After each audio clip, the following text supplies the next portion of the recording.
What's up, everybody? Welcome back to another highly combustible reaction. We're jumping in the next one on our little history journey. Why did the Protestant Reformation happen? From Nologia, definitely get over it. Show them some love on their channel if you enjoy it. It's coming at us from Mikhail.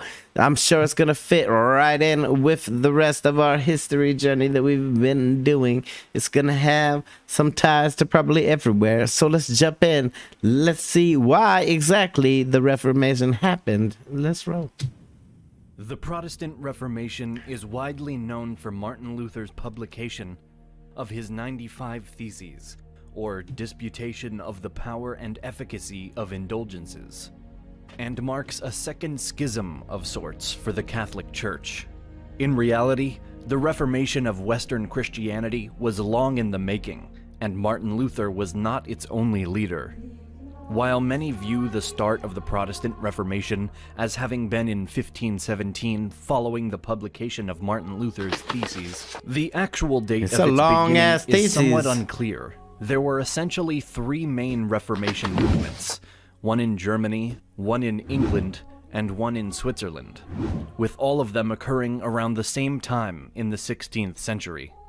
The German Reformation, led by Martin Luther, is generally the movement that most people think of when the topic is discussed. It's what we've learned of in America. Prior to the Reformation, was actually a professor of theology and a priest. During his time as such, Luther was sent to represent the observant German Augustinian monasteries in Rome between the fall of 1510 and spring of 1511, where he came to notice a lack of spirituality throughout Rome that left a lasting negative impression on him. This pessimistic view of the church only worsened after Luther discovered a Dominican friar, Johann Tetzel, who preached that sins could be forgiven by the purchase of a letter of indulgence approved by the Pope, allowing for one's soul to skip time in purgatory before entering heaven. Interesting. The money from these indulgences was being put toward the rebuilding of St. Peter's Basilica in Rome, which Luther bravely claimed should be paid for by the wealthy Pope himself. In response to this indulgence controversy, Luther wrote his 95 Theses, which was supposed to inspire a debate about the issuance of indulgences, with the assumption that his concerns would be heard and understood. Copies of the propositions were sent out to a few friends, and to Archbishop Albert of Mainz, who was Tetzel's superior, accompanied by a request for the friar's preachings to be stopped. Luther's grievances were not met with the reaction he anticipated, and his disapproval of the church began to expand into growing theological disagreements. By 1518, Luther had come to believe that the view of the church, which stated that salvation came from both the grace of God, in addition to good works and human actions to earn reconciliation, was utterly false, and that humans were unable to earn salvation. It was simply an act of God's forgiving grace. Furthermore, Luther came to the conclusion that the Bible itself should be viewed as the only reliable source of information and authority, as opposed to the teachings of the Church and the Pope having that role. Since the printing press had recently been discovered... we've seen time and time again, a lot of modern religions, a lot of modern institutions are more focused on money than they are on anything else. Religion itself has always been a moneymaker. That's why you can start a religion in America and you're instantly tax-free. Like, it's a money thing. A lot of it has become a money thing. That's why it's hard sometimes, even when I go to a place, if I do want to find a church. Because yes, sometimes I'm spiritual. Sometimes I got questions. Some churches have told me that I ask too many questions and I should just roll with it for the most part.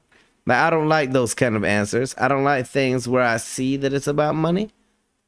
I don't like going to a church where I see that like a pastor lives in a $7 million house. Like, that kind of thing doesn't make sense to me. That's that indulgence thing right there. Like, seriously, he has some points. a lot of the legitimate pastors, priests, teachers, evangelists that I know, they all go right to the book itself. And a lot of them don't even go to any of the modern translations. They'll go back to the Greek version. They'll go back to the it's Church just, and the Pope having that role. Since the printing press had recently we know there were been some corrupt discovered, popes too. this gave Luther a vast advantage, as new translations of the Bible could now be printed and provided to anyone with the ability to read, so that they could learn from the Bible themselves instead of relying on priests and other clergy members. In Switzerland, a Reformation paralleling Luther's began around 1522 under the guidance of Rodrick King, William Farel, and later John Calvin. Zwingli, a priest, taught similar ideas to what Martin Luther was preaching in Germany, but on an even more radical level. Beginning in Zurich, Zwingli's movement quickly took a stronghold in the city, and by 1526, Farel, a fellow reformer, began to assist him in spreading the message to the French-speaking parts of Switzerland, giving sermons in different cities, including Geneva. In 1536, Farel met John Calvin, who authored the Institutes of the Christian Religion Doctrine, and would help Farel to organize the Reformed Church of Geneva. Additionally, Martin Luther was not the only reformer to translate the Bible into vernacular for the masses to read themselves, as the Swiss did the same. The Reformation also spread rapidly in Switzerland, and Calvin's work reached as far as Scotland to the west and Transylvania to the east. As both Calvinism and Lutheranism gained traction throughout Europe, England fell into its own Reformation. In the far west, King Henry VIII prompted the third simultaneous Reformation for both religious and political reasons. Mainly, the monarch was outraged by Pope Clement VII's denial of an annulment for anytime somebody says for political reasons, I kind of think, oh, because they needed some money. For both religious and political reasons. Mainly, the monarch was outraged by Pope Clement VII's denial of an annulment for Henry's marriage to Catherine of Aragon. In 1534, the English king declared that he should from then on be the only final authority on all matters within the English Church, thereby establishing the Anglican Church and the start of a new Reformation movement. King Henry also insisted that the Bible be made available for the people, demanding that every parish obtain a copy, and additionally requiring that liturgy be prepared in English. Paralleling Henry's changes, Scotland also joined the reforms, thanks to the inspiration John Knox received from John Calvin back in Switzerland. Knox now formed the Presbyterian branch of Protestantism. Eventually, though shamefully late, the Catholic Church formulated a systematic response to the growing Protestant Reformation, in the form of what is simply called the Counter Reformation. Although some steps were taken to address the reformers earlier on, such as the excommunication of Martin Luther back in 1521, the Catholic Church as a whole failed to do much at the start. The first major move taken by the Church was under Pope Paul III, who called for the Council of Trent in 1545. The three-part series of councils held between 1545 through 1563 not only addressed the challenging of Catholic doctrine by the Protestants, but also established decrees of self-reform. In the first council, the bishops in attendance were divided as to whether full-out reform was needed or simply a clarification of Catholic doctrine. Many issues were discussed, such as the Creed of Nicaea and Constantinople, which was confirmed as the foundation of the Catholic faith. The number of sacraments, which should be 7, tradition, which was accepted as a source of faith, as well as other subjects that had been challenged by Martin Luther in particular, which subsequently led to the decision to formally deny the reformers' idea that humans had no ability to earn salvation through behavior such as good works. Political discord put the progress of the council on hold until the next period of talks began in 1551. As the second part started, a growing number of Protestants, mainly from Germany, began to insist upon a re-evaluation of what had been decided upon by the council back in 1545. But nothing of the sort was done, and the council continued on.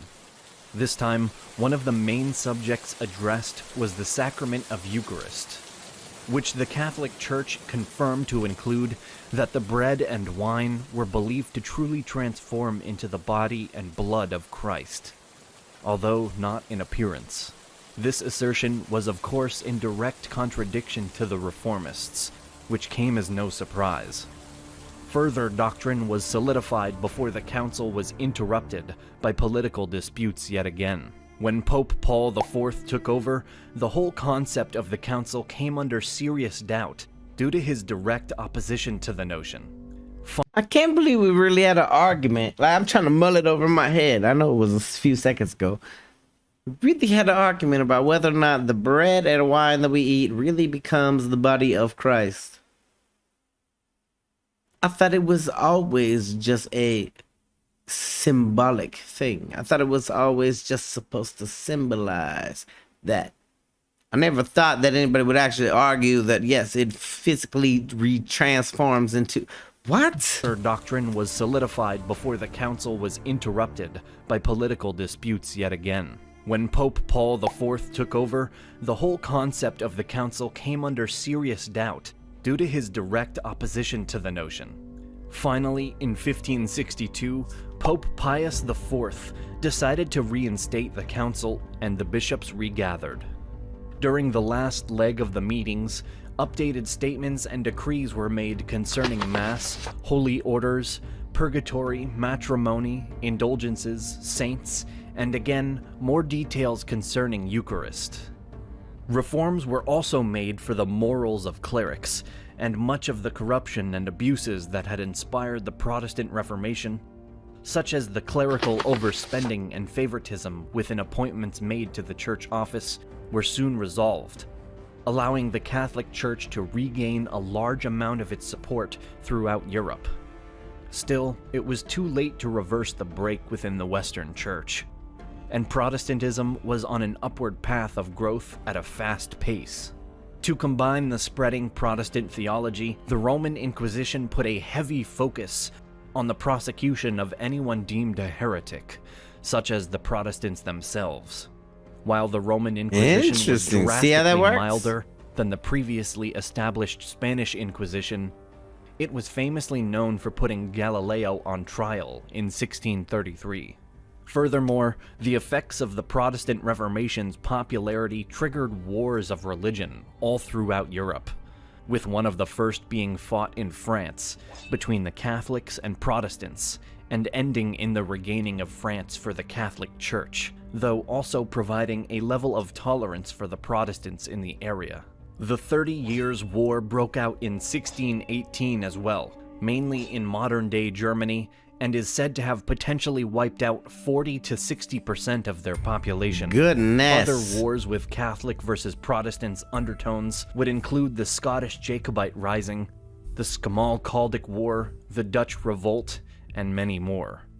Even wars that were not solely based on religious conflict were fueled by the disconnect between Catholics and Protestants. Today, though, the relationship between the Western churches is remarkably better than it once was. There is still a sharply clear schism between the beliefs of Protestants and Catholics, and some disputes and even violence have only recently died down, or still remain today in small pockets of the world. The history and existence of the Protestant Reformation not only stands as a vastly significant event due to its contribution to the creation of today's Protestant Christian denominations, but it also shows the true uniqueness of the Catholic denomination, which had clearly survived the Great Schism only a few centuries prior. Yeah? Now, around the world, we have thousands of smaller Christian branches or denominations, divided mostly into the Catholic, Orthodox, Protestant, Anglican, Assyrian, and Restoration denominations. Undoubtedly, the Protestant Reformation more than helped to shape modern Christianity. See, in my mind, I'm wondering, did it help or did it hurt? Because we got so many different branches of Christianity now. Does it take away from the main focus? Does it really, on a spiritual level, matter whether or not you go to a denominational or non-denominational church? I guess people would argue about it. I would say your walk is your walk alone and nobody else is here to judge you for it. Smash the like button if you liked it, the dislike button, but I won't believe you. Definitely get over there, show knowledge, some love. That was absolutely fascinating. Check out the other video over here. Until the next one, I'm highly combustible. You guys be happy, healthy, safe. Love you to the moon and back. Peace.